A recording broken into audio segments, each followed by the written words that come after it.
नमस्कार दोस्तों, J2 official YouTube channel में आपका हार्दिक स्वागत और अभिनंदन करता हूं। मैं हूं आपका दोस्त जितेंद्र। दोस्तों, आज अपनी पशु परिचर भर्ती की 13वीं क्लास होने जा रही है। यूँ समझ लो आज 12-13 दिन हो गए अपन ने पशु परिचर भर्ती की अपना जो ये बैच है स्टार्ट करे हुए।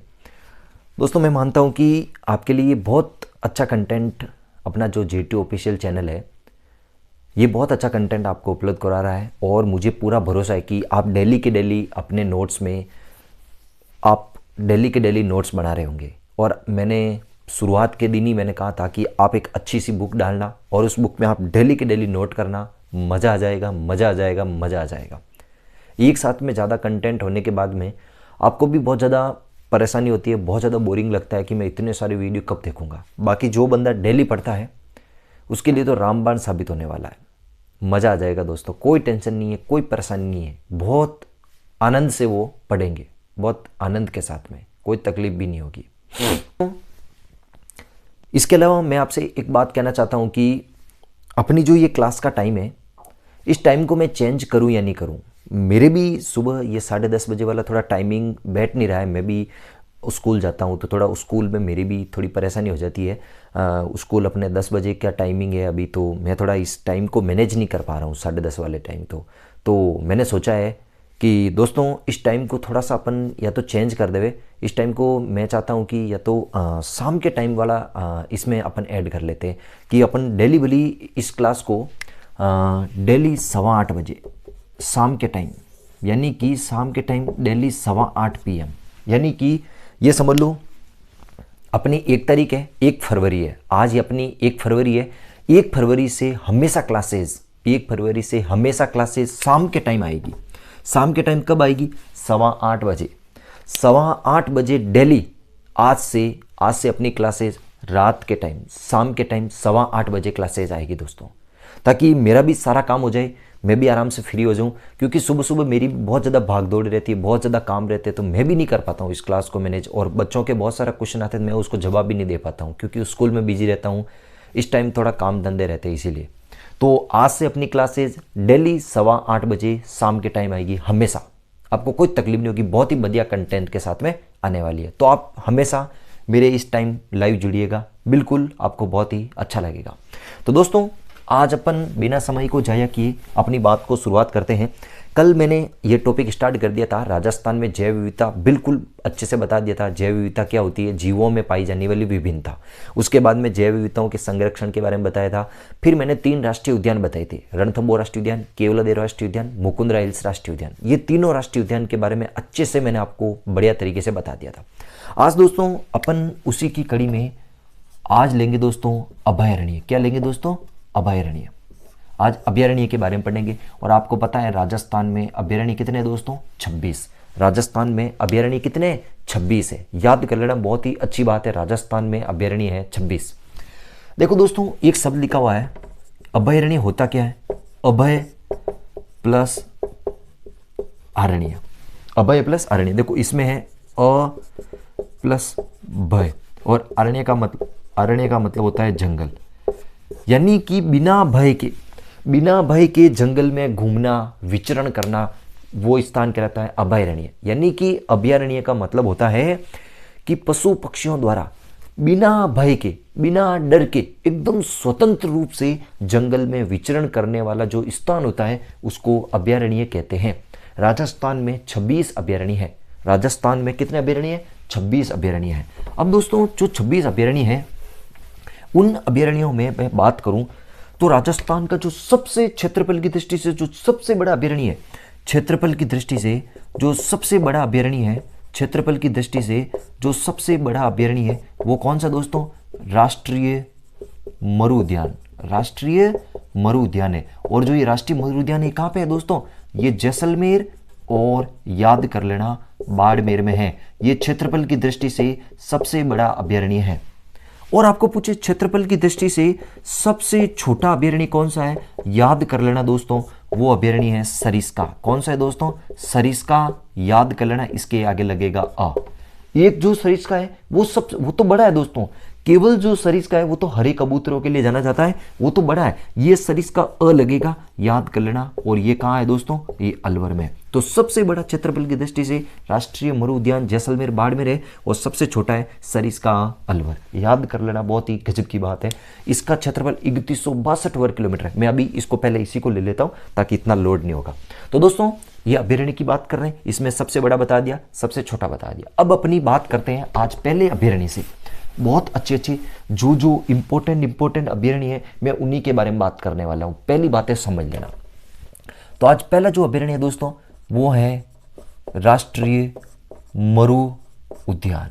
राष्ट्रीय मरु उद्यान जो अभ्यारण्य है ये कहाँ है दोस्तों, ये 2 जिलों में फैला हुआ है। एक तो जैसलमेर और दूसरा है दोस्तों बाड़मेर। अच्छे से याद कर लेना, पहली बात आपको ध्यान रखना, ये 2 जिलों में फैला हुआ है, जैसलमेर और बाड़मेर। बहुत बार क्वेश्चन आया है राष्ट्रीय मरु उद्यान कहाँ स्थित है, जैसलमेर।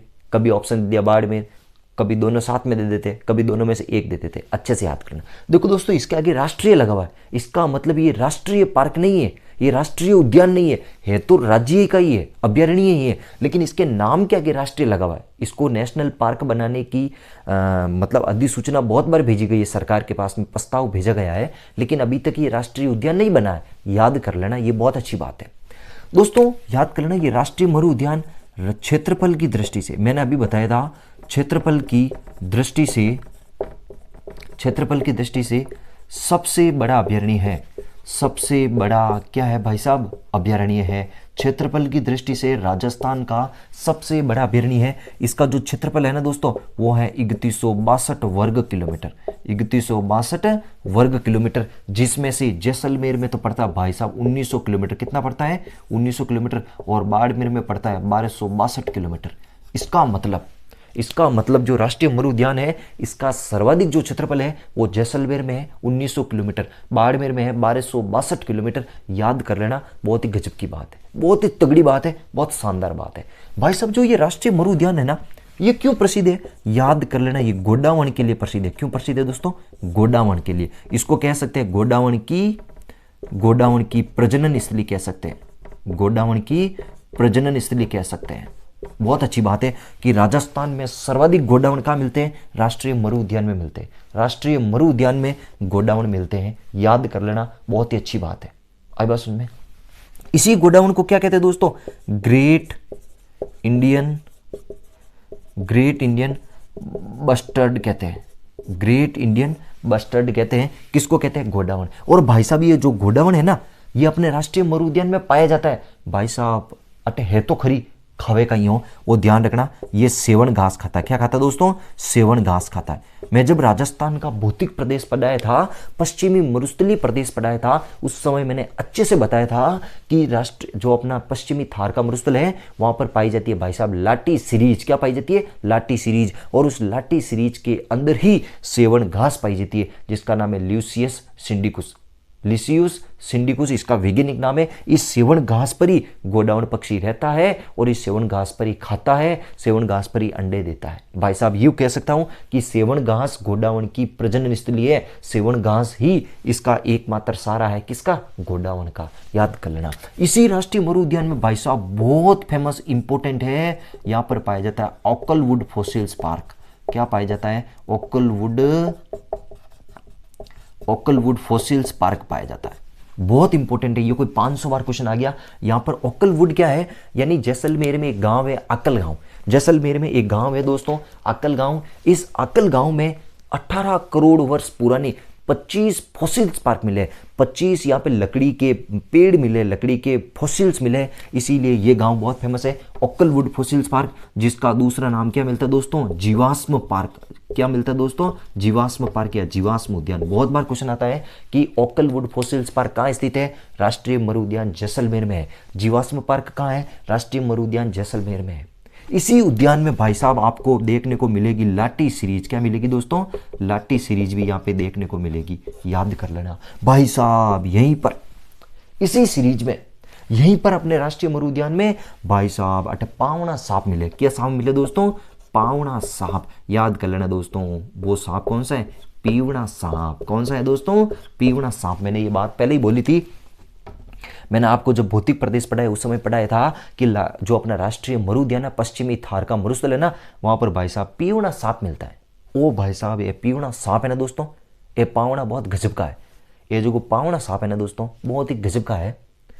ये भाई साहब खावे को नहीं, ये सिर्फ और सिर्फ लाड करे, सिर्फ और सिर्फ कहीं करे, लाड करे, प्यार करे बेटा। भाई रात आप तो सो जाओ मस्ती मायने बढ़िया तरीके से, आप री छाती मार बैठ, धीरे एक से फूंक मार दे। फूक माई कहीं मारे भाई साहब पीवड़ा सांप जहर मिलाया करे, कहीं मिला जहर फूंक देवे, उसकी वजह से जिस प्रकार आप रात को सोए ना, वैसे वैसे लाइफ टाइम तक पूरे ही सो जाते हो, जिंदगी भर सो गए भाई साहब, वापस उठने का नाम ही नहीं है, यानी कि आप मर जाओगे भाई साहब। इतना भयंकर ये सांप है, यानी जहर फैलाता, अपने श्वास में जहर फेंक देता है। ये खाता नहीं है भाई साहब, सिर्फ जहर फैलाता है। आई बात सुन में, ये अपना राष्ट्रीय मरु उद्यान है। तो मैंने क्या क्या बताया, राष्ट्रीय मरु उद्यान राजस्थान का क्षेत्रफल की दृष्टि से सबसे बड़ा उद्यान है, 3162 वर्ग किलोमीटर है, जैसलमेर बाड़मेर में फैला है। ये गोडाउन की प्रजनन स्थली है, गोडाउन यहाँ पर सेवन घास खाता है, इसका ग्रेट इंडियन बस्टर्ड कहलाता है। ऑकलवुड फॉसिल्स पार्क जैसलमेर में है, जिसको जीवाश्म उद्यान कहते हैं। यहाँ पर लाठी सीरीज है, यहाँ पर पीवड़ा सांप है, ये सब के सब अपने कहाँ है दोस्तों, यहीं पर है। ये आपका हो गया दोस्तों राष्ट्रीय मरु उद्यान। कोई तकलीफ है क्या? एक और बता ही देता हूं मैं लास्ट जाते जाते। इसी राष्ट्रीय मरु उद्यान में, एक मिनट दोस्तों, इसी राष्ट्रीय उद्यान में एक स्थान है दोस्तों, शाहगढ़ बल्क। शाहगढ़ बल्क में बता देता हूं, इसी राष्ट्रीय उद्यान में जो शाहगढ़ बल्क स्थान है ना दोस्तों, जैसलमेर के बॉर्डर पर, वहां पर चित्ता पुनर्वास केंद्र बनाया गया। क्या बनाया गया दोस्तों? एक मिनट, ये तो छोटा हो गया, सही करता हूं। चित्ता पुनर्वास केंद्र, चित्ता पुनर्वास केंद्र बनाया गया, यानी कि अफ्रीका से चित्ते लाकर यहां छोड़े गए थे। क्वेश्चन आ सकता है कि अफ्रीका से चित्ते लाकर राजस्थान में कहां छोड़े गए? शाहगढ़ बल्क जैसलमेर में, शाहगढ़ बल्क जैसलमेर में छोड़े गए। सीधा आ सकता है राजस्थान में चित्ता पुनर्वास केंद्र कहां खोला गया है? राष्ट्रीय मरु उद्यान में एक स्थान है शाहगढ़ बल्क, यहां पर छोड़े गए। दोस्तों ये हो गया अपना राष्ट्रीय मरु उद्यान। अच्छे से छाप दो दोस्तों, एकदम बढ़िया तरीके से छाप दो। फिर मैं मिटा ही रहा हूँ, हाथों हाथ मिटा देता हूँ, बहुत जल्दी छापो इसको दोस्तों, बहुत ही अच्छे से आपको मैंने समझा दिया है। मिटाओ दोस्तों, ठीक है। ये आपका हो गया राष्ट्रीय मरु उद्यान, बहुत ही अच्छे से बताया मैंने। दूसरा लेता हूं दोस्तों, दूसरा है दोस्तों सरिस्का अभयारण्य। नाम से ही पता चल रहा है सरिस्का कहाँ है दोस्तों? अलवर में। सरिस्का कहाँ है? अलवर में। सरिस्का है ना दोस्तों, ये राजस्थान की दूसरी बाघ परियोजना है। राजस्थान की दूसरी बाघ परियोजना कब बनी थी? 1978 में। क्योंकि राजस्थान की जो पहली बाघ परियोजना है, राजस्थान की पहली जो बाघ परियोजना है वो रणथंभौर बाघ परियोजना है, जो 1973 में बनी थी। 1973 में पहली बाघ परियोजना रणथंभौर बनी थी। राजस्थान की दूसरी बाघ परियोजना सरिस्का है। क्या है दोस्तों? सरिस्का। ये जो सरिस्का है दोस्तों, ये क्यों फेमस है? बहुत इंपॉर्टेंट क्वेश्चन है दोस्तों। ये हरे कबूतरों के लिए प्रसिद्ध है। किसके लिए प्रसिद्ध है? हरे कबूतरों के लिए। सरिस्का हरे कबूतरों के लिए प्रसिद्ध है, बहुत इंपॉर्टेंट है। इन्हीं हरे कबूतरों को और क्या कहते हैं दोस्तों? हरियल कहते हैं दोस्तों। क्या कहते हैं दोस्तों? हरियल भी कहते हैं इनको हरियल भी कहते हैं। बहुत इंपॉर्टेंट है दोस्तों। जो सरिस्का अभयारण्य है, ये अलवर में स्थित है। ये राजस्थान की दूसरी बाघ परियोजना है।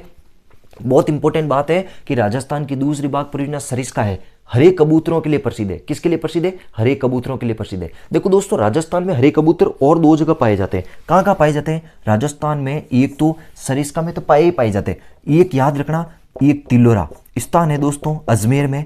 तिलोरा ये कहाँ है दोस्तों? अजमेर में। यहाँ पर भी हरे कबूतर पाए जाते हैं, तिलोरा। और एक है दोस्तों नागौर में एक गांव है, थावला गांव। कौन सा गांव है दोस्तों?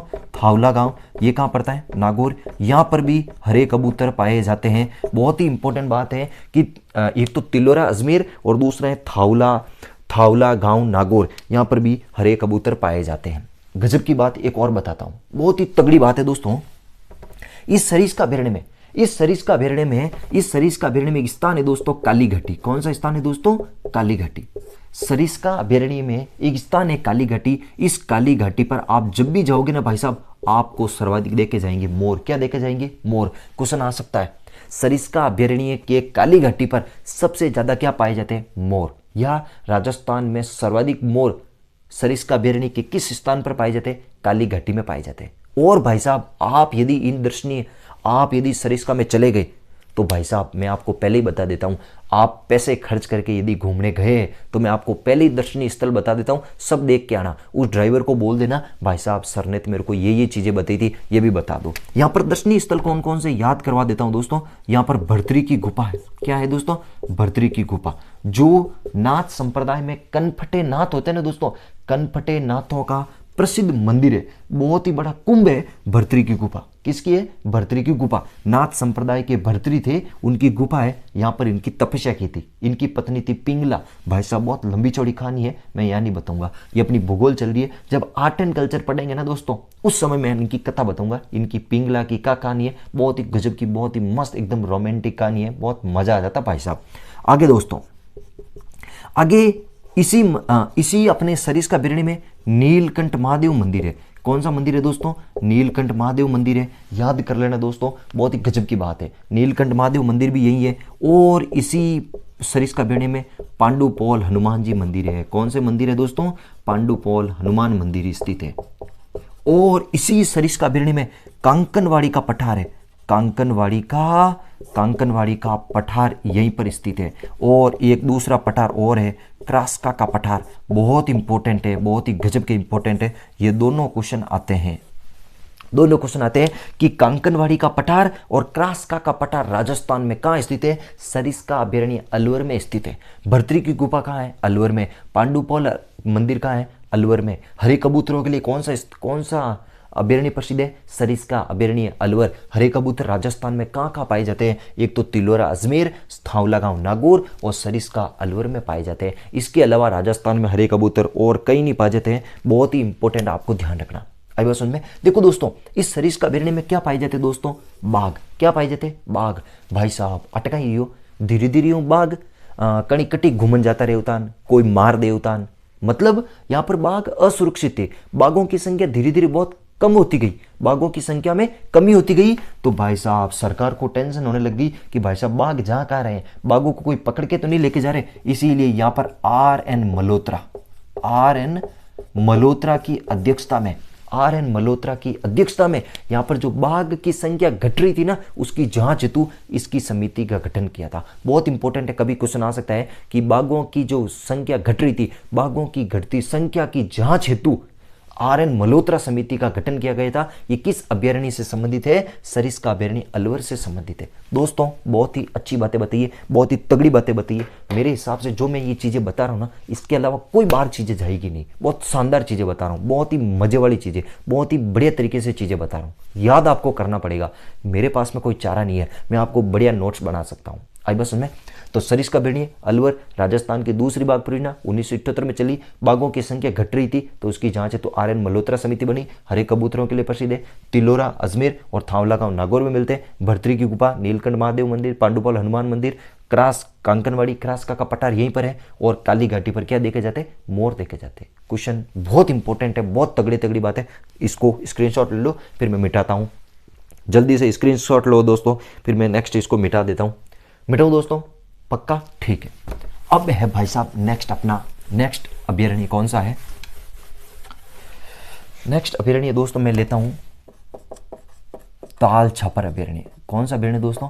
ताल छापर अभयारण्य। ताल छापर जो अभयारण्य है दोस्तों, ये अपने चूरू में स्थित है। कहाँ स्थित है दोस्तों? चूरू में। इस ताल छापर को प्राचीन काल में द्रोणपुर के नाम से जाना जाता था, द्रोणपुर छापर के नाम से जानते थे। प्राचीन काल में ताल छापर को द्रोणपुर छापर के नाम से जानते थे। ये जो ताल छापर है ना दोस्तों, ये क्यों प्रसिद्ध है? ये काले हिरणों के लिए प्रसिद्ध है। किसके लिए प्रसिद्ध है दोस्तों? काले हिरणों के लिए प्रसिद्ध है। काले हिरणों के लिए, यानी ऐसा मैं कह सकता हूं कृष्ण मृग के लिए प्रसिद्ध है। कृष्ण मृग के लिए प्रसिद्ध है, बहुत फेमस है काले हिरणों के लिए। काले हिरणों के लिए कृष्ण मृग अभयारण्य प्रसिद्ध है, बहुत इंपॉर्टेंट बात है। अब बस सुन में। और भाई साहब जो ये ताल छापर अभयारण्य है, यहां पर बात बता देता हूं, जो ये काले हिरण तो है ना भाई साहब, अब भाई साहब काले हिरण तो है, लेकिन खाते क्या है भाई साहब? ये जो काले हिरण है भाई साहब, यहाँ पर एक बहुत ही अच्छी घास पाई जाती है जिसका नाम है मोतिया घास। कौन सी घास दोस्तों? मोतिया घास, या इसी का दूसरा नाम है मोता घास। कौन सी घास है दोस्तों? मोता घास। ये मोता घास खाते, भाई साहब ये जो काले हिरण है, जो ये कृष्ण मृग अभयारण्य है ना दोस्तों, कृष्ण मृग जो है काले हिरण है, ये यहाँ पर मोतिया घास खाते हैं। क्या खाते हैं दोस्तों? मोतिया घास खाते हैं। बहुत ही अच्छे से, बहुत ही बढ़िया चाव से इस मोतिया घास को खाते हैं। आई बात समझ में? भाई साहब इस मोतिया घास के अलावा भी यहाँ पर एक दो घास और पाई जाती है, मैं बता देता हूँ, कभी क्वेश्चन आ सकता है कि कौन कौन सी यहाँ पर घास पाई जाती है। देखो एक घास पाई जाती है लूणिया। कौन सी घास है दोस्तों? लूणिया घास है। एक घास है यहाँ पर झेरना। कौन सी घास है दोस्तों? झेरना। और एक घास है दोस्तों लाना घास। कौन सी घास है? लाना घास। अच्छे से याद रखना, कभी क्वेश्चन आ सकता है कि लूणिया, झेरना, लाना ये सब क्या है? ये सब घास है दोस्तों। क्या है दोस्तों? घास। और ये सब के सब घासें कहाँ पाई जाती है?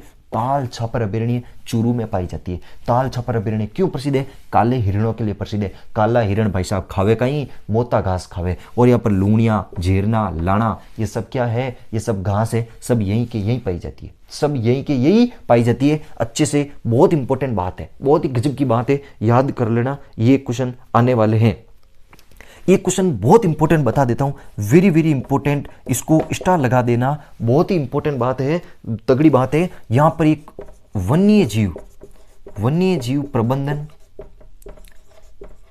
प्रबंधन एवं, ये इंपॉर्टेंट लगा देना, मैं अभी भी कह देता हूं, ये इंपॉर्टेंट लगा देना। रेगिस्तान पारितंत्र प्रशिक्षण केंद्र की स्थापना की गई है। बहुत इंपॉर्टेंट बात है, बहुत इंपॉर्टेंट बात है। ये क्वेश्चन आने लायक है कि वन्य जीव प्रबंधन एवं रेगिस्तान पारितंत्र प्रशिक्षण केंद्र की स्थापना कहाँ हुई थी? 1 अक्टूबर 2022 को। 1 अक्टूबर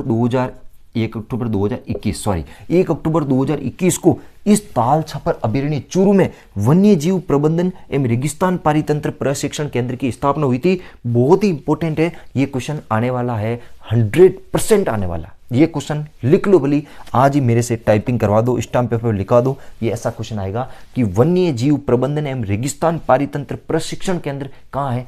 ताल छापर चूरू में। इसकी स्थापना कब हुई? 1 अक्टूबर 2021 को हुई थी। 1 अक्टूबर 2021 को हुई थी। बहुत ही गजब की बात बता दी मैंने, बहुत ही गजब की बात बताई है। आई बात समझ में? तो देखो, ताल छापर का प्राचीन नाम द्रोणपुर छापर था।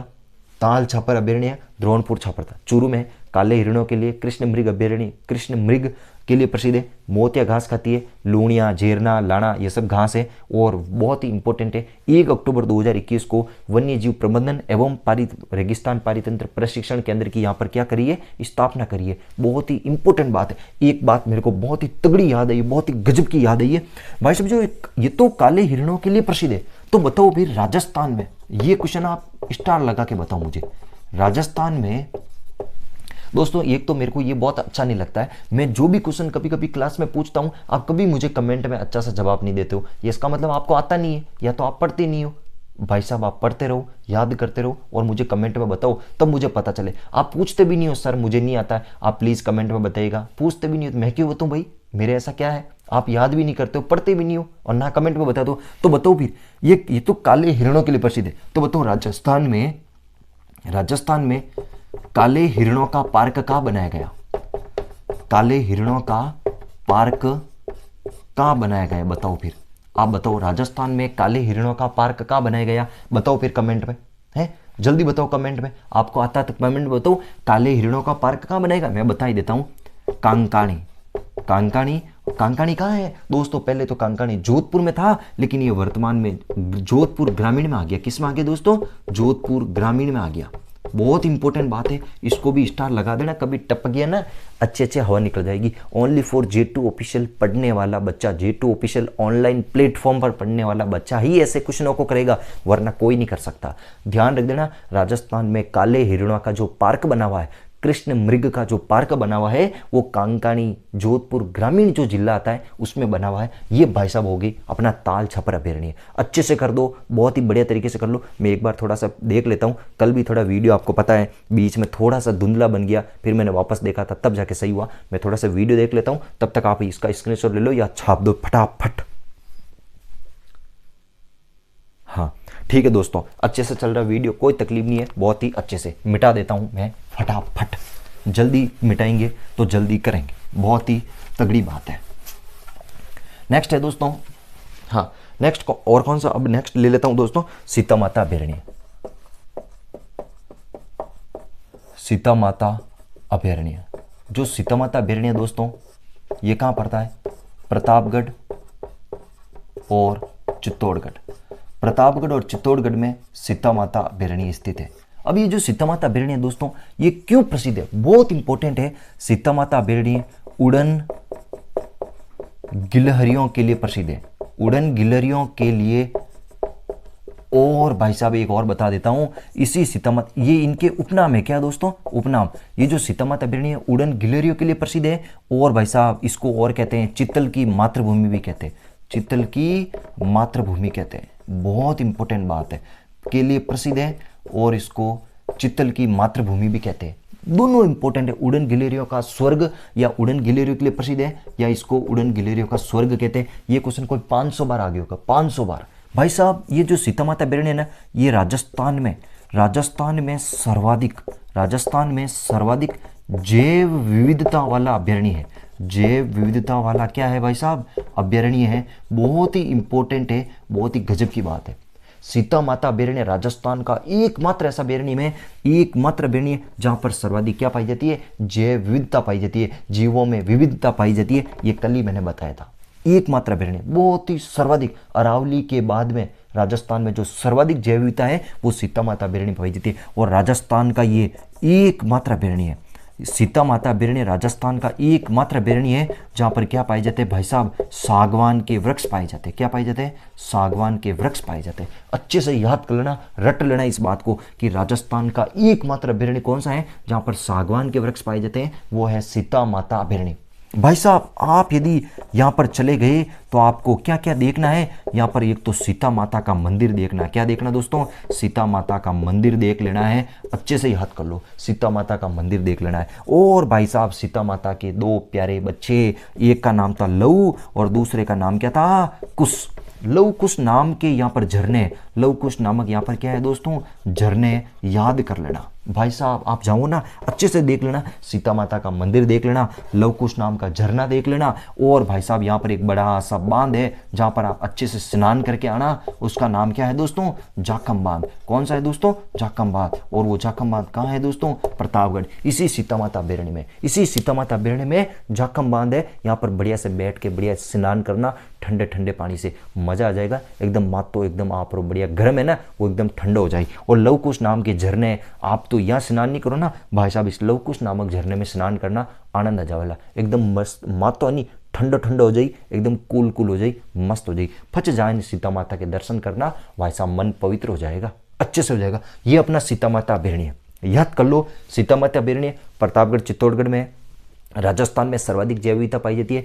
एकमात्र अभयारण्य जहाँ पे सागवान के वृक्ष पाए जाते हैं।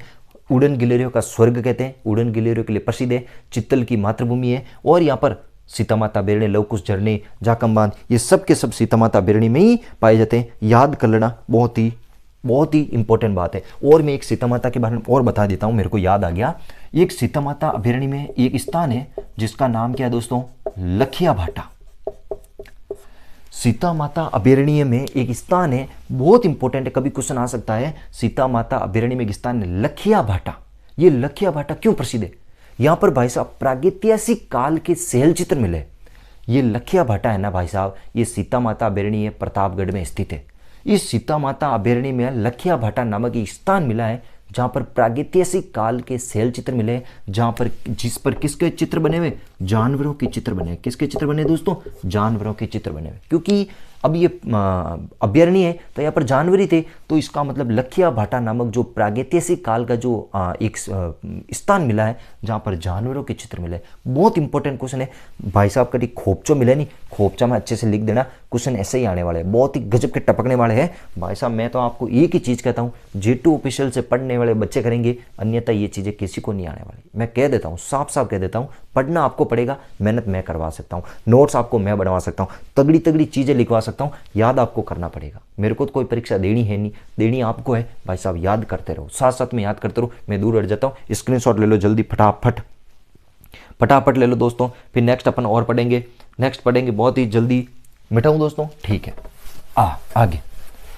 आगे है दोस्तों, नेक्स्ट बात करते हैं। नेक्स्ट है भाई साहब नेक्स्ट है अब कौन सा लेवे,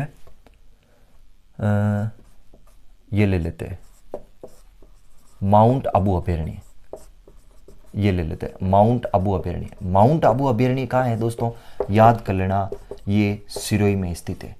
भाई साहब जो माउंट आबू है ये राजस्थान का सबसे ऊंचा अभयारण्य है। सबसे ऊंचा क्या है भाई साहब अभयारण्य, राजस्थान का सबसे ऊंचा अभयारण्य माउंट आबू है। 1200 मीटर से 1200 मीटर ऊंचा है। कितना है, 1200 मीटर ऊंचा है। और भाई साहब जो ये माउंट आबू अभयारण्य है ना, ये क्यों प्रसिद्ध है, याद कर लेना, जंगली मुर्गों के लिए प्रसिद्ध है। किसके लिए प्रसिद्ध है दोस्तों, जंगली मुर्गों के लिए प्रसिद्ध है, जंगली मुर्गों के लिए प्रसिद्ध है। ओ भाई साहब जंगली मुर्गों के लिए प्रसिद्ध है, ये क्वेश्चन बहुत बार आता है। भाई साहब आप कभी यहाँ जाओ ना, तो भाई साहब यहाँ पर एक बहुत ही प्यारी सी, बहुत ही सुंदर यहाँ पर मिलेगी आपको छिपकली। क्या मिलेगी, छिपकली, जिसका नाम क्या है, यूबलेफेरिस। क्या नाम है दोस्तों, यूबलेफेरिस।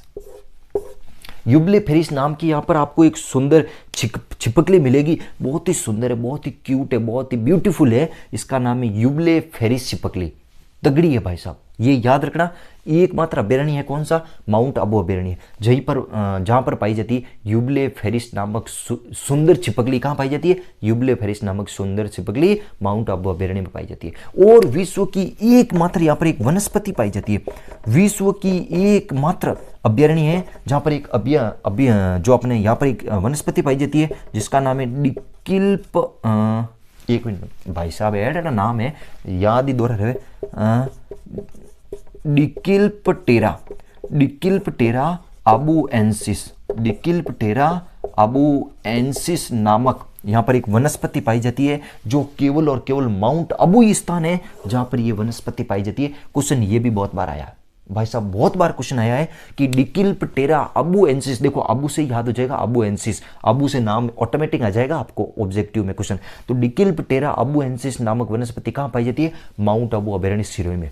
भाई साहब राजस्थान का सबसे ऊंचा अभयारण्य कौन सा है, माउंट आबू। जंगली मुर्गों के लिए कौन सा प्रसिद्ध है, माउंट आबू। भाई साहब सबसे सुंदर छिपकली कौन सी है, यूबलेफेरिस। और ये भी कहाँ पाई जाती है, ये भी माउंट आबू में पाई जाती है। याद कर लेना, बहुत ही तगड़ी बात है। और एक बात खास और बता देता हूं, जो ये माउंट आबू अभयारण्य है दोस्तों, इस माउंट आबू अभयारण्य में पेयजल के लिए, इस माउंट आबू अभयारण्य में पेयजल हेतु कौन सा बांध बनाया गया है, कोडरा बांध बनाया गया है। कौन सा बांध है दोस्तों, कोडरा बांध बनाया गया है। क्वेश्चन कभी ऐसा भी आ सकता है जल स्रोतों में से कि कोडरा बांध कहाँ है, कोडरा बांध माउंट आबू सिरोही में स्थित है। कोडरा बांध माउंट आबू सिरोही में स्थित है। और माउंट आबू जो अभयारण्य है वहां पर पेयजल की आपूर्ति करने के लिए कोडरा बांध बनाया गया। ये भाई साहब अपना माउंट आबू अभयारण्य हो गया। जल्दी से जल्दी कर लो, बहुत ही तगड़ी बात है, बहुत ही गजब की बात है। फिर अपना आगे नेक्स्ट करेंगे, नेक्स्ट अपना बांध और कर लेंगे। मिटाओ दोस्तों, ठीक है, आगे बात करते हैं। अब तो बहुत छोटे छोटे हैं दोस्तों, कोई इतना लोड नहीं है, वो बिल्कुल छोटे छोटे। नेक्स्ट है दोस्तों रावली टोडगढ़ अभयारण्य। रावली टोडगढ़ अभयारण्य, जो रावली टोडगढ़ अभयारण्य है दोस्तों, ये कहाँ है, याद कर लेना। जो रावली टोडगढ़ अभयारण्य है दोस्तों, ये पाली में है। एक तरफ पड़ता है अपना ब्यावर और एक तरफ पड़ता है भाई साहब राजसमंद। क्या पड़ता है दोस्तों, राजसमंद। बहुत ही इंपॉर्टेंट बात है, ये जो रावली टोडगढ़ अभयारण्य है ये 3 जिलों में फैला है, पाली, ब्यावर, राजसमंद में। भाई साहब ये पाली देखो, एक गजब की बात बता दो, इंपॉर्टेंट बात, ये राजस्थान का एकमात्र अभयारण्य है जो 3 संभागों में फैला है। कितने संभागों में, 3 संभागों में फैला है। कैसे, देखो पाली है वो तो पाली संभाग में हो गया, किस संभाग में, पाली संभाग में। और जो भाई साहब ब्यावर है वो किस संभाग में, वो अजमेर संभाग में। किस संभाग में, अजमेर संभाग में। और भाई साहब जो राजसमंद है, ये राजसमंद किस संभाग में दोस्तों, उदयपुर संभाग में। किस संभाग में, उदयपुर संभाग में। तो राजस्थान का एकमात्र संभाग है जो 3 जिलों में फैला हुआ है और 3 संभाग में फैला हुआ है।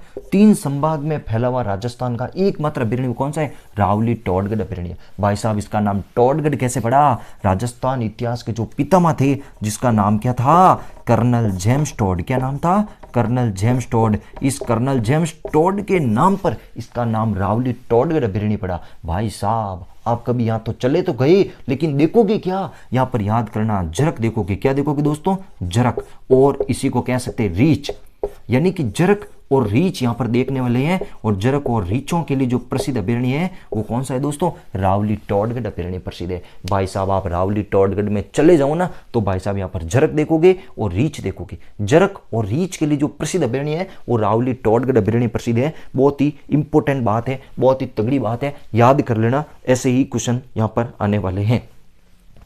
हाँ मिटाओ दोस्तों, नेक्स्ट बातें करते हैं, ठीक है, याद कर लेना, बहुत ही तगड़ी बात है।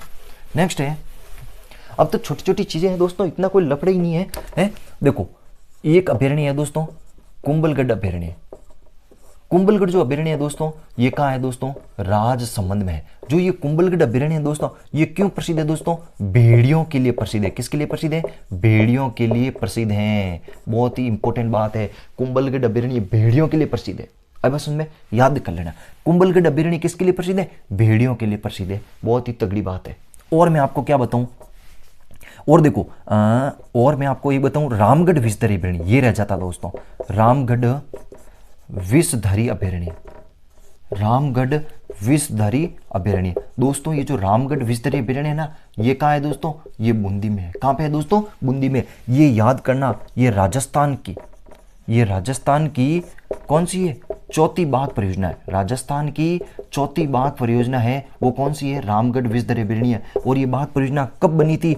16 मई 2022 को। 16 मई 2022 को राजस्थान की चौथी बाघ परियोजना बनी थी। वो कौन सी बनी थी? रामगढ़ विषधरी अभयारण्य। रामगढ़ विषधरी अभयारण्य। भाई साहब ये लिखा हुआ तो गजब का विषधरी है, लेकिन यहाँ पर मिलेगा क्या भाई साहब? आपको बाघ मिलेंगे। क्या मिलेंगे दोस्तों? बाघ मिलने वाले। अच्छे से याद कर लेना, रामगढ़ विषधरी अभयारण्य राजस्थान की चौथी बाघ परियोजना है जो 16 मई 2022 को बनी थी। और इस यहाँ पर मिलते हैं बाघ। क्या मिलते हैं? बाघ। और भाई साहब इसको कहते क्या है? इसका उपनाम है, इसको कहते हैं दोस्तों रणथंभौर।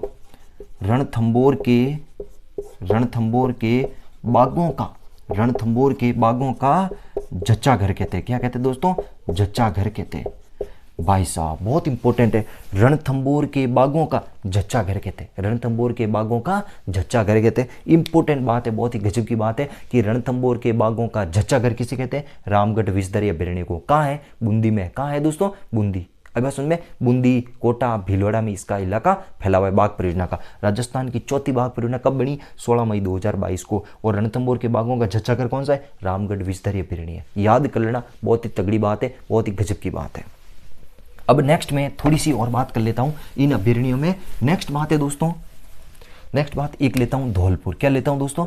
धौलपुर। देखो दोस्तों धौलपुर में कौन कौन से हैं? देखो दोस्तों धौलपुर में एक है वन विहार अभयारण्य। कौन सा है? वन विहार अभयारण्य। और एक है राम सागर अभयारण्य। राम सागर अभयारण्य ये धौलपुर में दोस्तों। देखो दोस्तों वन विहार अभयारण्य, राम सागर अभयारण्य, वन विहार अभयारण्य, राम सागर अभयारण्य। और तीसरा है दोस्तों केसर बाग अभयारण्य। कौन सा है दोस्तों? केसर बाग अभयारण्य। ये तीनों अभयारण्य आपको पूछे तो याद कर लेना, ये तीनों के तीनों आपको अभयारण्य कहाँ देखने को मिलेंगे? धौलपुर में देखने को मिलेंगे। दोस्तों ये जो केसरबाग अभयारण्य है ना, इसी अभयारण्य में मिलिट्री स्कूल भी चलती है। थोड़ा दिमाग में रखना, ये जो केसरबाग अभयारण्य है ना, इसी केसरबाग अभयारण्य में क्या चलती है?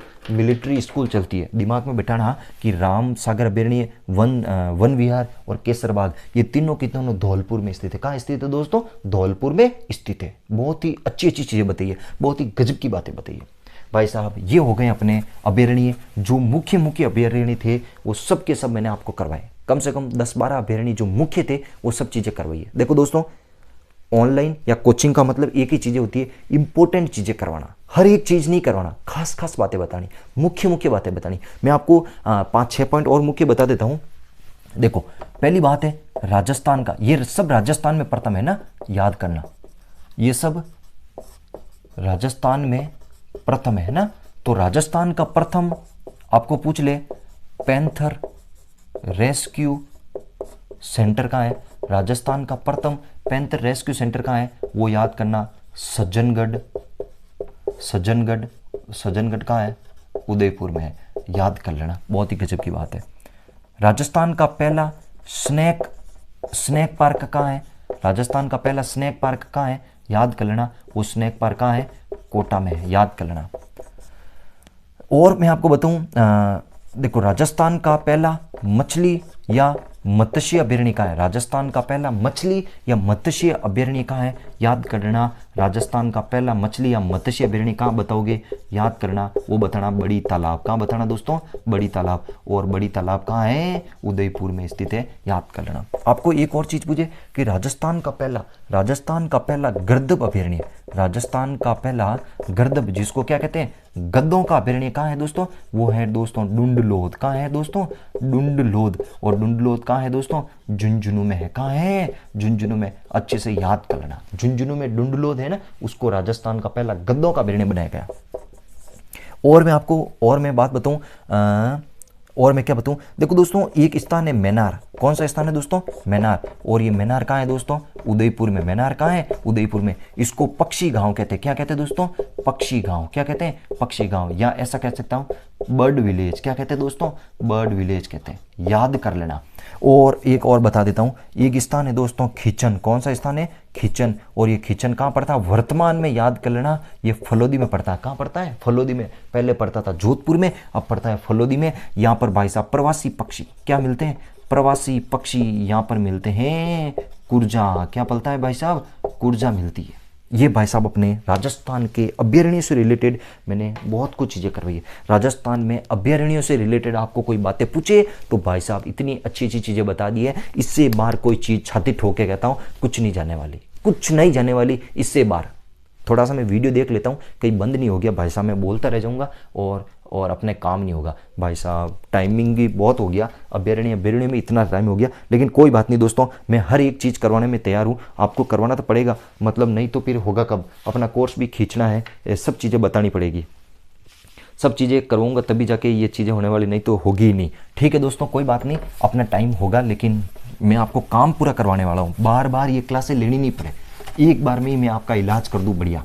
तो अभयारण्यों से संबंधित मैंने सारी चीज़ें बता दी। अभयारण्यों से संबंधित कोई भी बात आपसे पूछे तो मैंने हर एक चीज़ करवा दी। अब लेता हूँ दोस्तों कंजर्वेशन रिजर्व। याद कर लेना, मैं थोड़ा फास्ट काम इसलिए कर रहा हूँ क्योंकि अपना कंजर्वेशन रिजर्व याद कर लेना। राजस्थान में कंजर्वेशन रिजर्व कितने हैं? 27। कितने हैं? 27। इंपॉर्टेंट लगाओ, कंजर्वेशन रिजर्व संरक्षित क्षेत्र। याद करना, क्षेत्रफल की दृष्टि से सबसे बड़ा क्या है भाई साहब? कंजर्वेशन रिजर्व कौन सा है? क्षेत्रफल की दृष्टि से सबसे बड़ा कंजर्वेशन रिजर्व कौन सा है? याद कर लेना। दूसरा मैं बताऊं, या मैं डायरेक्ट लिख देता हूं, वो है दोस्तों शाहबाद। कौन सा है दोस्तों? शाहबाद। और शाहबाद कहाँ है? 12। याद कर लेना। राजस्थान में कंजर्वेशन रिजर्व कितने हैं? 27। और सबसे बड़ा कंजर्वेशन रिजर्व कौन सा है दोस्तों? याद कर लेना, सबसे बड़ा कंजर्वेशन रिजर्व कौन सा है? शाहबाद 12 है। उसके बाद में सबसे छोटा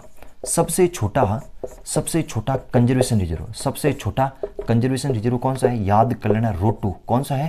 रोटू। भाई साहब रोटू कहाँ है? नागौर में है, याद कर लेना, बहुत ही तगड़ी बात बताई। तीसरी बात बताऊं, सबसे पहला कंजर्वेशन रिजर्व कौन सा है? राजस्थान का पहला कंजर्वेशन रिजर्व कौन सा है? याद कर लेना, वो कौन सा है दोस्तों? Bisalpur conservation reserve. कौन सा है? Bisalpur conservation reserve. और बिसलपुर कहाँ है दोस्तों? टोंक में है। कहाँ है दोस्तों? टोंक में। Bisalpur conservation reserve Tonk. लेकिन दोस्तों मेरे को थोड़ा कंफ्यूजन हो रहा है, बिसलपुर मेरे हिसाब से वर्तमान में केकड़ी में गया होगा, या तो दोस्तों मेरे हिसाब से इसको केकड़ी कर देना यहाँ पर। मैं थोड़ा इसमें थोड़ा कंफ्यूजन हूँ, खैर कोई नहीं। बिसलपुर बांध तो बिल्कुल कंफर्म है केकड़ी में है, लेकिन बिसलपुर बांध के आसपास का जो इलाका है ना वो सब केकड़ी में आता है। मेरे हिसाब से टोंक नहीं होगा, केकड़ी होगा, लेकिन मैं कल इसको थोड़ा कंफर्म करके मैं आपको बता ही दूंगा। मेरे हिसाब से 90% तो केकड़ी होना चाहिए, लेकिन किताबों में आज भी टोंक ही बता रहा, लेकिन खैर कोई नहीं, मैं आपको सही करवा दूंगा, कल मैं एक बात बता दूंगा। तो बिसलपुर राजस्थान का सबसे पहला कंजर्वेशन रिजर्व है वो बिसलपुर याद करना, केकड़ी है ना, और 1% थोड़ा टोंक भी हो सकता है। मैं कल थोड़ा इसका मैप वापस देख के मैं बता ही दूंगा। तो बिसलपुर कहाँ है? केकड़ी में, याद करना। चौथी बात, राजस्थान में सबसे ज्यादा कंजर्वेशन रिजर्व किस जिले में? कंजर्वेशन रिजर्व सबसे ज्यादा कहाँ है? याद कर लेना, वो है 12 में। कहाँ है दोस्तों? 12 में। और कितने हैं? 5। याद कर लेना। राजस्थान में सबसे पहला कंजर्वेशन रिजर्व कौन सा है? बिसलपुर कंजर्वेशन रिजर्व कहाँ है? केकड़ी। आई बात समझ में? याद करना। सबसे बड़ा कंजर्वेशन रिजर्व शाहबाद 12। सबसे छोटा कंजर्वेशन रिजर्व रोटू नागौर। राजस्थान में सर्वाधिक कंजर्वेशन रिजर्व कहाँ है? 12 में कितने? 5। याद आपको 27 जो कंजर्वेशन रिजर्व है, इनमें से मुख्य मुख्य कंजर्वेशन रिजर्व कौन कौन से हैं वो चीज़ें मैं आपको बता देता हूँ। जो मैं यहाँ पे 27 के 27 नहीं लिखवाने वाला, जो इंपॉर्टेंट है वो लिखवा देता हूँ, वो आपको याद करने हैं, उससे बाहर कुछ भी याद करने की जरूरत नहीं है। कौन कौन से है मैं लिखवा देता हूँ, आप इंपॉर्टेंट लगवा के लिख देना कि जो इंपॉर्टेंट कंजर्वेशन रिजर्व है वो चीज़ें लिखना है। देखो दोस्तों कौन कौन से, बहुत ही इंपॉर्टेंट लिखूंगा आपको। पहले याद रखना दोस्तों, गोगेलाव, बहुत बार पूछा गया है, गोगेलाव कहाँ है, याद कर लेना दोस्तों। गोगेलाव नागौर में है, बहुत बार क्वेश्चन ये पूछा जाता है कि गोगेलाव कहाँ है। दूसरा है दोस्तों बीड़, बीड़ कहाँ है दोस्तों, झुंझुनू में, बीड़ कहाँ है दोस्तों, झुंझुनू में, याद कर लेना। बीड़ जो कंजर्वेशन रिजर्व है वो झुंझुनू में स्थित है, वेरी इंपॉर्टेंट है। तीसरा दोस्तों, तीसरा कौन सा है दोस्तों, उमेदगंज, ये तो पिछली बार पूछा था कांस्टेबल में, उमेदगंज पक्षी विहार, उमेदगंज पक्षी विहार कंजर्वेशन रिजर्व कहाँ है, याद कर लेना, कोटा में है। कहाँ है दोस्तों, कोटा में। बहुत ही तगड़ी बात है, बहुत ही गजब की बात है। नेक्स्ट है दोस्तों मनसा माता, कौन सा दोस्तों, मनसा माता। दोस्तों खास बात बता देता हूं, जो ये मनसा माता था, पहले मनसा माता झुंझुनू में आता था, लेकिन वर्तमान में मनसा माता नीम का थाना में आता है। कहाँ आता दोस्तों, नीम का थाना में। बहुत इंपॉर्टेंट है, अच्छे से याद कर लेना। नेक्स्ट है दोस्तों जो कंजर्वेशन रिजर्व है वो है रणखार, कौन सा दोस्तों, रणखार कंजर्वेशन रिजर्व। रणखार पहले जालोर में आता था, वर्तमान में जो रणखार है वो कहाँ आता दोस्तों, सांचौर में आता है। याद कर लेना, बहुत ही तगड़ी बात है, बहुत तगड़ी बात है। रणखार कंजर्वेशन रिजर्व पहले जालोर में था, वर्तमान में सांचौर में आता है, आगे याद कर लेना। देखो दोस्तों नेक्स्ट है बीड़ घास फूलिया, कौन सा दोस्तों, बीड़ घास फूलिया कंजर्वेशन रिजर्व। ये पहले भीलवाड़ा में आता था, वर्तमान में कहाँ आता दोस्तों, शाहपुरा में आता है। बहुत तगड़ी बात है, बीड़ घास फूलिया पहले भीलवाड़ा में था, वर्तमान में शाहपुरा में है। आगे मैं बता देता हूँ दोस्तों वाडा खेड़ा, कौन सा है दोस्तों, वाडा खेड़ा। ये वाडा खेड़ा कंजर्वेशन रिजर्व कहाँ है, याद कर लेना, ये सिरोही में है। वाडा खेड़ा कंजर्वेशन रिजर्व कहाँ है, सिरोही में है। फिर नेक्स्ट बता देता हूँ वागदड़ा, वागदड़ा क्रोकोडाइल, वागदड़ा क्रोकोडाइल, क्रोकोडाइल ये कहाँ है दोस्तों, ये उदयपुर में है। वागदड़ा क्रोकोडाइल कहाँ है दोस्तों, उदयपुर में है। याद कर लेना, बहुत अच्छी बात बताइए, बहुत ही तगड़ी बात बताइए, वागदड़ा क्रोकोडाइल उदयपुर में है। और बता देता हूं दोस्तों, और एक है हमीरगढ़, कौन सा दोस्तों, हमीरगढ़। ये जो हमीरगढ़ ये कहाँ है दोस्तों, ये भीलवाड़ा में है। कहाँ पे दोस्तों, भीलवाड़ा में। बहुत तगड़ी बात बताइए, जो हमीरगढ़ कंजर्वेशन रिजर्व है ये कहाँ है, भीलवाड़ा में है। और एक और बता देता हूँ दोस्तों, एक स्थान है अरवर गांव, कौन सा गांव है दोस्तों, अरवर गांव। ये जो अरवर गांव जो कंजर्वेशन रिजर्व है ये पहले अजमेर में आता था, वर्तमान में ये कहाँ है दोस्तों, केकड़ी में है। कहाँ है दोस्तों, केकड़ी में। याद कर लेना, बहुत अच्छी बात है। अरवर गांव कंजर्वेशन रिजर्व कहाँ है, केकड़ी में है। बहुत तगड़ी बात है। लास्ट में एक और बता देता हूं दोस्तों, एक बांज आमली कंजर्वेशन रिजर्व, कौन सा है दोस्तों, बांज आमली कंजर्वेशन रिजर्व। ये कहाँ है दोस्तों, 12 में है। कहाँ है दोस्तों, 12 में। राजस्थान का जो नवीनतम कंजर्वेशन रिजर्व है वो है बांज आमली, यानी कि ये राजस्थान का कौन से नंबर का कंजर्वेशन रिजर्व है, 27वें नंबर का कंजर्वेशन रिजर्व है। बहुत अच्छी बात बताइए, बहुत ही तगड़ी बात बताइए, याद कर लेना। एक है दोस्तों मैं और बता देता हूँ, पिछले रीट में पूछा था, जिसका नाम क्या है, सुंदा माता कंजर्वेशन रिजर्व। सुंदा माता जो कंजर्वेशन रिजर्व है ना, ये कहाँ है दोस्तों, एक तो है तरफ है जालोर और दूसरा है सिरोही। जालोर और सिरोही में सुंदा माता कंजर्वेशन रिजर्व है, जो किसके लिए प्रसिद्ध है, भालू के लिए प्रसिद्ध है। यहाँ पर सुंदा माता की मूर्ति है, सुंदा माता का मंदिर है, वो है सुंदा माता, यहाँ पे भालू के लिए प्रसिद्ध है। याद कर लेना, बहुत ही इंपॉर्टेंट है, जालोर और सिरोही। पिछली बार क्वेश्चन पूछा था रीट में कि सुंदा माता कंजर्वेशन रिजर्व कहाँ है, वहां पे भाई साहब जालोर ऑप्शन में नहीं था। जिसने अच्छे से पढ़ा उसने तो सिरोही कर लिया, जिसने पढ़ा ही नहीं भाई साहब उसकी तो हवा निकल गई कि भाई साहब जालोर आएगा कि सिरोही आएगा, यहीं पे कंफ्यूजन हो गया। तो याद रखना, जालोर और सिरोही में सुंदा माता कंजर्वेशन रिजर्व है। दोस्तों ये हो गया आपका कंजर्वेशन रिजर्व, याद कर लेना, बहुत इंपॉर्टेंट है, बहुत ही गजब की है। जो मुख्य है वो लिखवा दी, गोगेलाव नागौर, बीड़ झुंझुनू, उमेदगंज कोटा, मनसा माता नीम का थाना, रणखार सांचौर, बीड़ घास फूलिया शाहपुरा में, और सुंदा माता जालोर सिरोही, वाडा खेड़ा सिरोही में है, वागदड़ा क्रोकोडाइल उदयपुर में है, हमीरगढ़ भीलवाड़ा में है, अरवर गांव जो कंजर्वेशन रिजर्व वो केकड़ी में वर्तमान में, बांज आमली 12 में जो 27वां कंजर्वेशन रिजर्व है, और सुंदा माता जालोर और सिरोही में।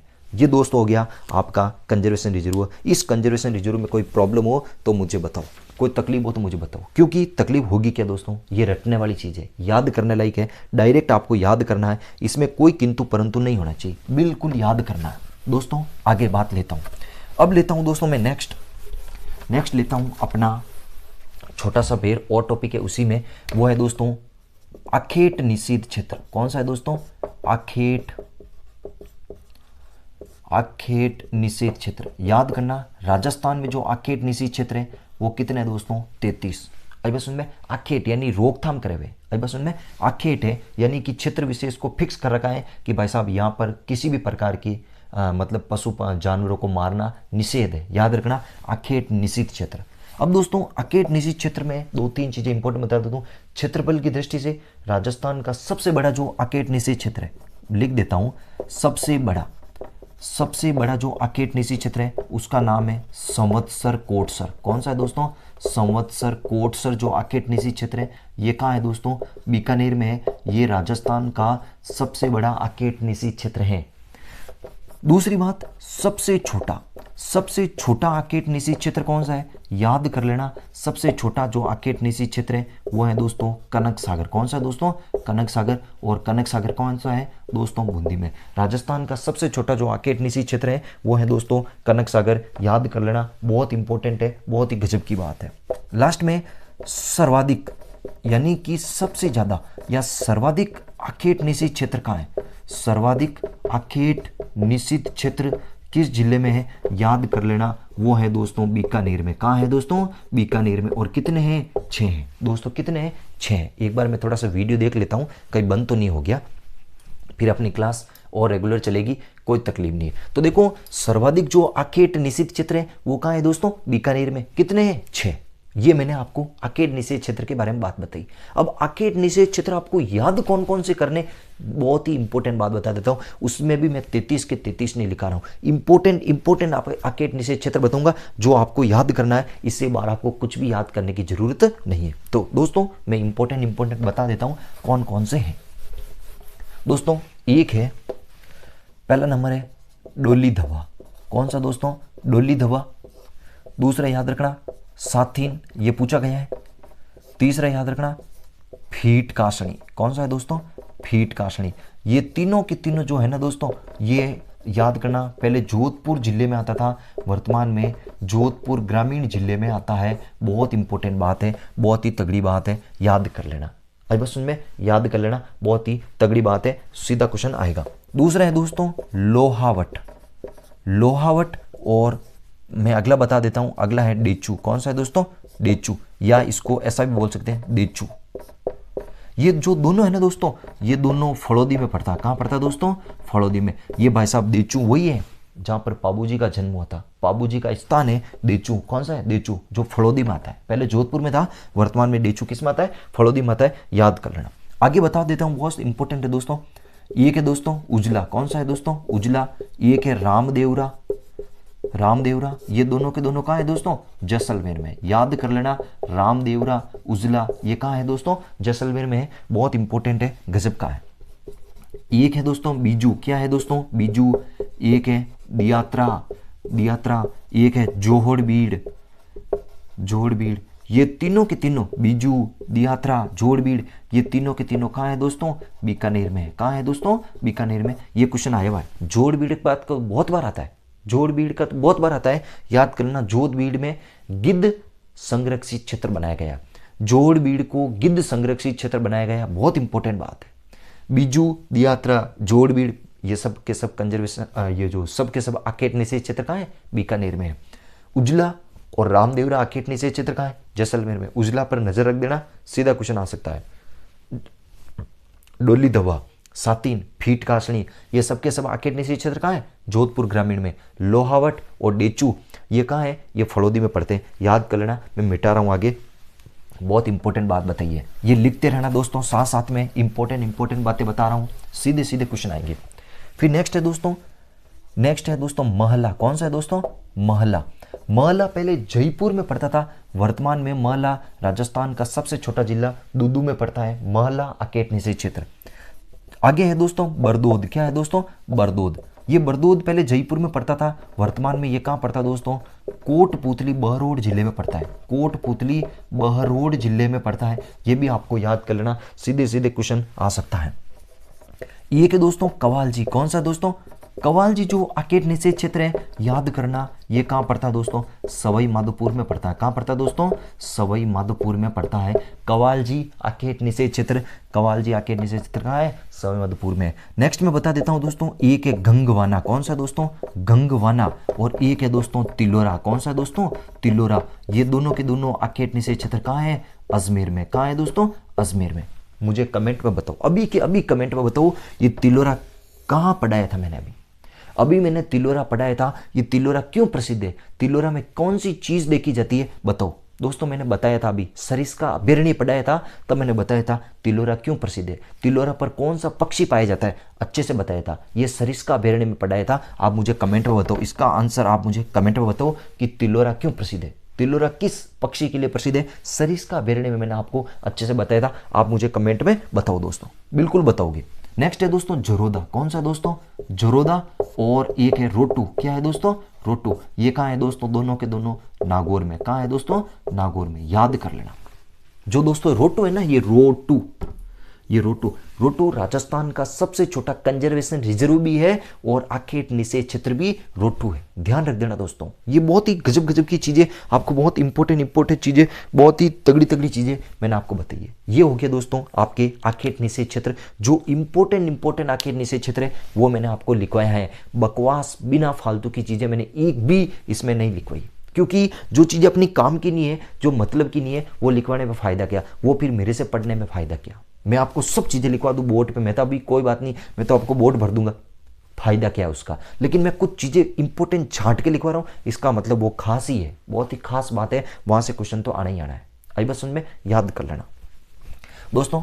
और मैं लास्ट में एक दो चीज़ें और बता देता हूँ, फिर अपना आज का अपना सेशन खत्म करेंगे, यहीं पर आज का टॉपिक खत्म करेंगे दोस्तों। फिर मैंने बताई थी दो राजस्थान में रामसर साइट है, रामसर साइट, जिसको क्या कहते हैं, वेटलैंड भूमि, वेटलैंड, या जिसको बोलते हैं आर्द्र भूमि, या जिसको बोलते हैं नम भूमि। क्या बोलते हैं दोस्तों, नम भूमि, या बोलते हैं नम भूमि। ये सब के सब एक ही है दोस्तों। आई बस में राजस्थान में दो है दोस्तों, कौन कौन सी है, दोनों के दोनों बता देता हूं। राजस्थान की जो पहली नम भूमि है वो है दोस्तों केवलादेव अभयारण्य। कौन सी है दोस्तों, केवलादेव अभयारण्य। केवलादेव अभयारण्य राजस्थान की पहली नमभूमि है। और केवलादेव कहाँ पड़ता है दोस्तों, भरतपुर में। और ये बनी कब थी, याद कर लेना, 1981 में। राजस्थान की पहली रामसर साइट 1981 में बनी, केवलादेव अभयारण्य बना था, केवलादेव अभयारण्य भरतपुर में। और राजस्थान की जो दूसरी रामसर साइट है वो बनी थी सांबर। कौन सी बनी थी, सांबर। और सांबर कहाँ है, याद कर लेना दोस्तों, जयपुर में है सांबर। और ये कब बनी थी, 1990 में बनी थी। ये दोनों क्वेश्चन बार बार आते हैं, दोनों क्वेश्चन बार बार आते हैं कि राजस्थान की पहली रामसर साइट कौन सी है, केवलादेव अभयारण्य जयपुर भरतपुर 1981 में बनी थी। राजस्थान की दूसरी रामसर साइट सांबर जयपुर में है, 1990 में बनी थी। दोस्तों क्या प्रॉब्लम है ये बताओ, कोई तकलीफ हो तो बताओ। एक लास्ट बात मैं आपको और कहना भूल गया, अभी लास्ट में बता देता हूं। मिटाऊं दोस्तों, ये बिल्कुल मिटा दूं, कोई तकलीफ नहीं है मेरे हिसाब से, मिटा दूं, ठीक है, ये लिख देना। लास्ट में मैं आपको एक बात अभी मेरे को पहले बता देनी चाहिए थी। मैंने बताया था कि बाघ परियोजना राजस्थान में कितनी बाघ परियोजना है। मैंने आपको कल बात बताई थी कि बाघ परियोजना 4 है और 1 होकर टोटली अभी 5 हो गई। कौन कौन सी है बाघ परियोजना मैं बता देता हूँ। पहली जो बाघ परियोजना है दोस्तों वो है रणथंभौर बाघ परियोजना। कौन सी है, रणथंभौर बाघ परियोजना। ये जो रणथंभौर बाघ परियोजना है। दूसरी कौन सी है दोस्तों, सरिस्का बाघ परियोजना। कौन सी है दोस्तों, सरिस्का बाघ परियोजना। तीसरी कौन सी है दोस्तों, मुकुंदरा हिल्स। कौन सी है दोस्तों, मुकुंदरा हिल्स बाघ परियोजना, मुकुंदरा हिल्स बाघ परियोजना। चौथी जो बाघ परियोजना दोस्तों वो है रामगढ़ विषधारी। कौन सी दोस्तों, रामगढ़ विषधारी बाघ परियोजना। और 5वीं कौन सी है मैं आपको अच्छे से बता देता हूं, वो है दोस्तों धौलपुर करौली बाघ परियोजना, धौलपुर करौली बाघ परियोजना। दोस्तों जो ये रणथंभौर बाघ परियोजना है ये बनी थी 1973 में, सरिस्का बनी थी 1978 में, जो मुकुंद्र हिल्स बनी थी ये 2013 में बनी थी, और जो रामगढ़ विषधारी अभयारण्य बनी थी ये 16 मई 2022 को बनी थी। और भाई साहब जो धौलपुर करौली जो बाघ परियोजना है ये बनी थी, याद करना, अगस्त 2023 में। अब भाई साहब एक लफड़ा ये है कि किताबों में आज तक जो बाघ परियोजना है वो 4 ही बताई जा रही है। रीजन इसका ये है क्योंकि जो धौलपुर करौली जो बाघ परियोजना है इसकी अधिसूचना अगस्त 2023 में इसको मंजूरी मिली थी, लेकिन जो फॉरेस्ट गार्ड की जो ऑफिशियल साइट है उस ऑफिशियल साइट पर आज भी धौलपुर करौली बाघ परियोजना को बताया गया नहीं है। इसीलिए किताबों वालों ने भाई साहब 4 ही बाघ परियोजना माना है। लेकिन दोस्तों 4 और 5 दोनों ऑप्शन में आ जाए तो आपको 5 कर देना है भाई साहब, कोई तकलीफ नहीं है। मेरे हिसाब से 4 और 5 दोनों कभी साथ में नहीं आएंगे। 4 आवे तो 4 कर देना, 5 आवे तो 5 कर देना, दोनों साथ में आ जाए तो 5 कर देना, क्योंकि ये चीज़ें भी बिल्कुल इंपॉर्टेंट है। क्योंकि अगस्त 2023 में इसको बना दिया था। ये राजस्थान की 5 बाघ परियोजनाएं हैं। दोस्तों राजस्थान में 7 मृगवन है। अभी बस में वो मृगवन कहाँ से कभी क्वेश्चन आए थे नहीं है दोस्तों, मृगवन से क्वेश्चन नहीं आते। 5 जंतुआलय हैं। पहला जंतुआलय बीकानेर में बना था, फिर कोटा, बीकानेर, उदयपुर, ये सभी जंतुआलय हैं, है ना, थोड़ा ध्यान रख देना, वहां से कभी क्वेश्चन नहीं आए। दोस्तों क्वेश्चन कहाँ से आते हैं मैंने आपको बता दिया। जैव विविधता वाला टॉपिक बिल्कुल इंपॉर्टेंट है, बहुत ही गजब की इंपॉर्टेंट, वहां से क्वेश्चन फिक्स पड़ता है। उसके बाद में अभयारण्य से पढ़ता था, मैंने अभयारण्य पढ़ा दिया।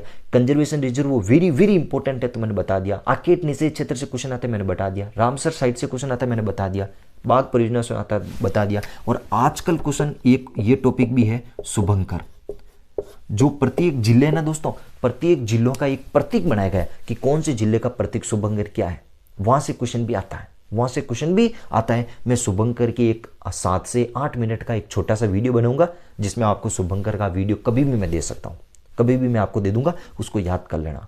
भाई साहब जैव विविधता अभयारण्य वन्य जीव, यहां से क्वेश्चन इससे बाहर आपका कोई नहीं जाने वाला, ये मेरा वादा है। भाई साहब ये एक्सपीरियंस बोलता है, ये काम बोलता है, ये मेहनत बोलती है, ये मेरे काम करने का जो तरीका, मेरे पास में जो मैटर है उस पर भरोसा करके मैं बोलता हूँ। ऐसे फेंकता नहीं हूँ मैं, ऐसा ही हूँ कि मैंने मुंह से बोल दिया और बोल दिया, ऐसा नहीं। भाई साहब काम बोलता, मेरा मैटर बोलता, मेरा कंटेंट बोलता है कि एकदम परफेक्ट है। आई बस समझ में। तो दोस्तों एक बार मैं फिर से याद दिला देता हूँ, आज है 1 फरवरी। 1 फरवरी से क्लासेस रेगुलर आपको शाम को 8:15 बजे, कितने बजे मिलेगी दोस्तों?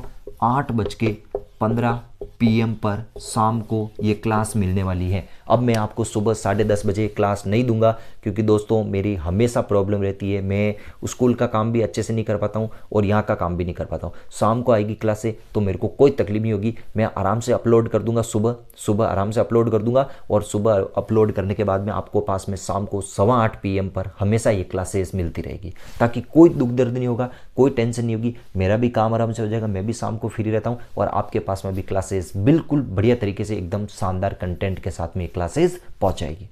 तो दोस्तों आपको कंटेंट कैसा लगे प्लीज़ मुझे लाइक, शेयर, सब्सक्राइब कीजिए, कमेंट कीजिए। बिल्कुल अपने कल वाले वीडियो में बहुत अच्छे कमेंट आए, बहुत बढ़िया अलग अलग जगहों से कमेंट आए थे। बहुत अच्छा मोटिवेट फील होता है कि मेरा जो मेहनत है वो अच्छे लोगों के पास में पहुंच रही है, अच्छे विद्यार्थियों के पास में पहुंच रही है। तो ठीक है दोस्तों, आज का वीडियो मैं यही खत्म करता हूँ।